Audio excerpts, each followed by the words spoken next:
Hey there, I'm Andrea Kalin, creative director and writer on The People's Recorder. Today's episode is something a little special, a bonus conversation with none other than Douglas Brinkley, presidential historian, best-selling author, a go-to voice on major networks breaking down the political moment, and a man whose brain seems to run on an internal card catalog of American history. Doug has a gift for finding meaning in the margins and drawing bold, surprising connections between the past and present. I first interviewed him years ago for our documentary Soul of a People, where he served as lead historian and he wrote the foreword to the companion book by our very own David Taylor. I remember that interview vividly. I came in with a notebook full of questions and a carefully thought out plan. I asked my first question, and Doug answered that one, plus the next 10 I hadn't even gotten to yet. I actually had to stop and say, hey, wait, I need a second to catch up. That had never happened to me in an interview. One line from that conversation opens the film, and it still resonates all these years later. Somebody once said that the great oxygen of the United States is optimism. Well, if that's the case, what happens when the oxygen is depleted? That question hits differently today, and maybe even more urgently than when he first said it. What happens when hope fades? What fills the void? What happens when the stories we tell ourselves stop inspiring us? This conversation, like Doug himself, moves fast, covers ground, and makes you think. It's full of heart and history and some sharp observations that still hold up. It reminds us why looking back is sometimes the best way to move forward, and why voices like Doug's belong in the People's Recorder. My hope is that insights like his continue shaping how we understand the American story for years to come, one conversation at a time. Enjoy. Okay, so Doug, to set the scene and give our viewers the context of the time and the tone of the period that we're looking at, January 1933, Roosevelt takes office. What did the country look like at that time? What was the country going through that time when he first came in? Well, when Franklin Roosevelt became president, the country was in deep, deep despair. You had shanty towns, Hoovervilles everywhere, people homeless on the streets. Every day the roll call of unemployment was growing and growing and growing. Roosevelt had to do something bold. When he did his famous speech about his first 100 days, it was anything to inject some optimism into the American spirit. Somebody once said that the great oxygen of the United States is optimism. Well, if that's the case, what happens when the oxygen gets depleted, when you can't really breathe anymore and you're just worried about where your next meal's going to come from? And so Roosevelt was coming into a maelstrom of problems, and he, like a maestro, really stepped forward and used his voice. After all, the one thing about Franklin Roosevelt, when you're talking about suffering, this was a man who had suffered polio, and he's in a wheelchair. Now, nobody photographed him in the wheelchair, but we knew. The American people knew. And so when he would talk about that we're going to be okay, that we have nothing to fear but fear itself, that we're going to march forward through these dark depression years, it resonated. And it resonated because of the symbolism of Roosevelt, but also he was a man of innovation. Duke Ellington once said, the great American's mind has no boxes, meaning you're open to ideas. Roosevelt was open to ideas, and people from all over started flocking around him to say, here's the way we can make America better.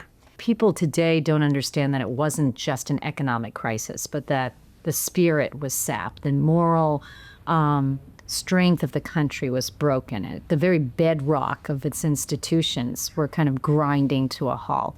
How did this crisis, the Depression, change the attitude of what people expected from the government? Different people had different attitudes towards the government. To some people, the federal government was a savior. Just look at Abraham Lincoln using the federal government to free the slaves, or Theodore Roosevelt trying to put in child labor laws or safe mining laws and the like. So the Roosevelt bringing the federal government into helping the impoverished was applauded by many people. On the other hand, the backlash was fierce. The New Deal and Roosevelt policies right off the bat was a bone in the throat of people that saw themselves as individuals, that didn't like to think of themselves as the collective. There's a great tradition in the United States of kind of the lone drifter. The whole frontier Western experience was kind of self-reliance. In the 1890s and early 1900s, social Darwinism was very big, the survival of the fittest. Suddenly, there's a Great Depression, and what Franklin Roosevelt is saying, let's not blame people, let's not even blame institutions, let's pull together and find new, innovative ways to fix the American government. He had learned a lot, Franklin Roosevelt, from Theodore Roosevelt. The federal government can do a lot. I mean, Theodore Roosevelt put aside 230 million acres of conservation land. So it's not a big leap to see FDR thinking, well, we can do a CCC program or WPA. Government is an engine for innovation. Had been passed on from Abraham Lincoln to Theodore Roosevelt to FDR, and he seized it. But there was an attitude shift. All of a sudden, there was the sense that people cared. Well, remember, the 1920s was a time of 3 Republican presidents, Coolidge and Harding and Hoover, none of them considered very good. Wall Street was unregulated. You had the stock market crash. People were feeling very ripped off and bitter about all American institutions, and FDR came on to center stage at the exact right time and said, this isn't the way our government is. He was hearkening back to other big federal moments, but he was coming right off of a decade where any kind of federal intervention of any massive sort was considered anathema to a lot of people. And one of the major projects, of course, was the WPA. Can you sketch that out for us? Well, I mean, the idea behind all of Roosevelt's New Deal is that people have talent, that you may be poor, you may be broke, you may be really down on your luck, but there's some talent in you. We need you, and we will pay you and we will help you if you kind of pitch in. What Roosevelt's trying to do, they call it the alphabet soup of the New Deal. It seemed like he was coming up with the program every month.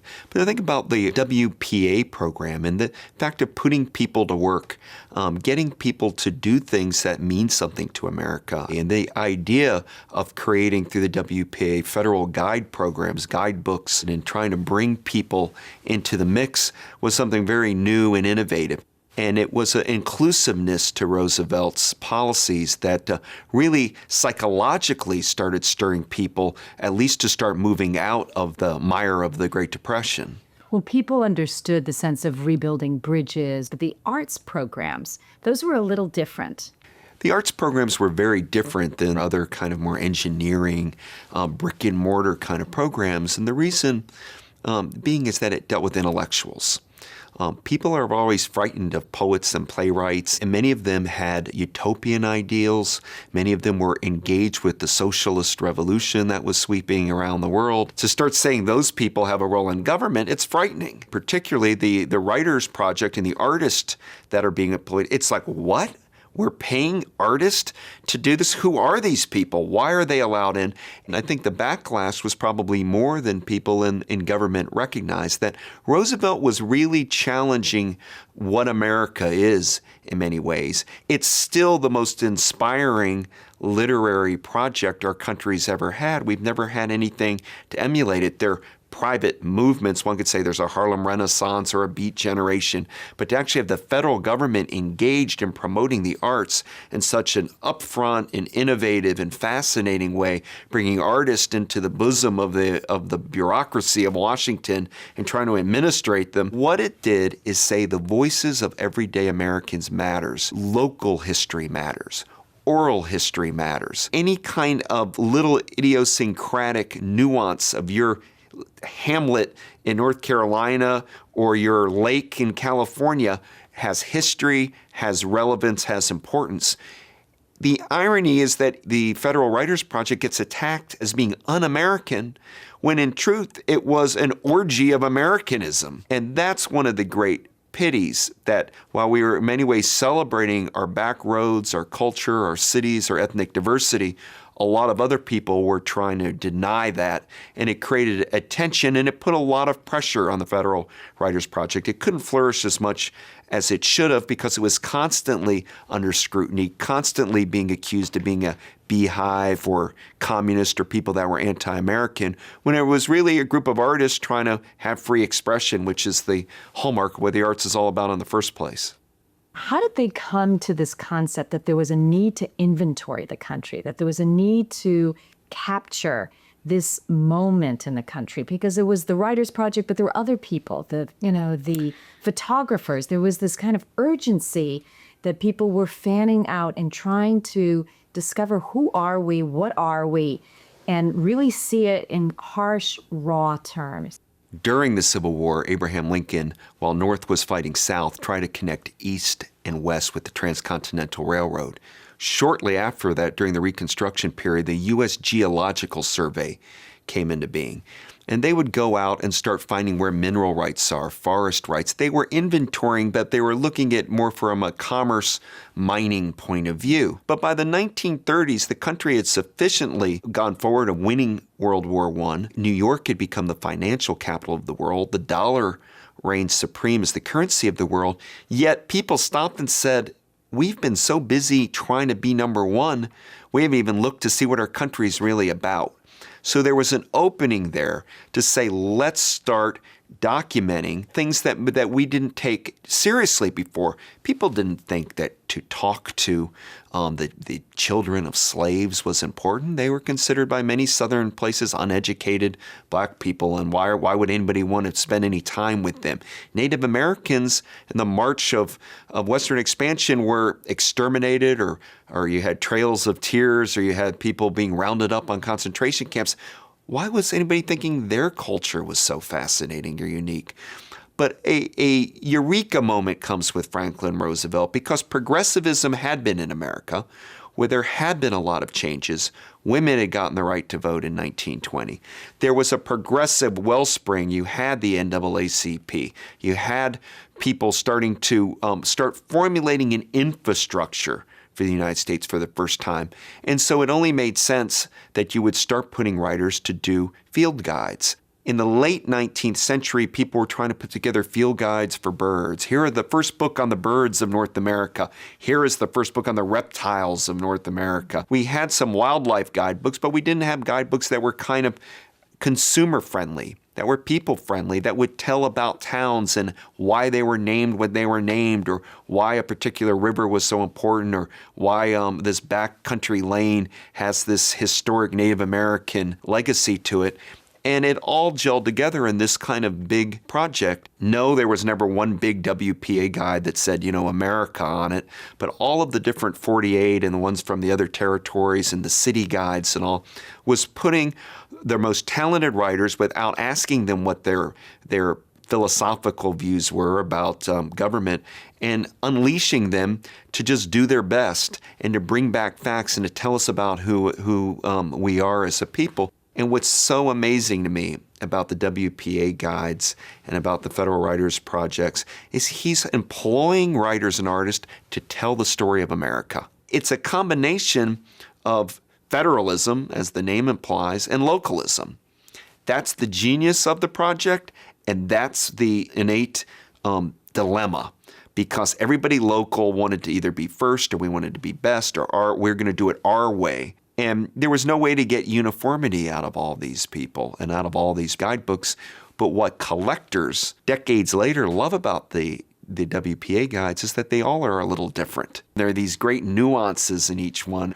And also, the Great Depression was really the high water mark of photography. People were going all over taking photos. No longer did you have to rely on just field reports or almanacs.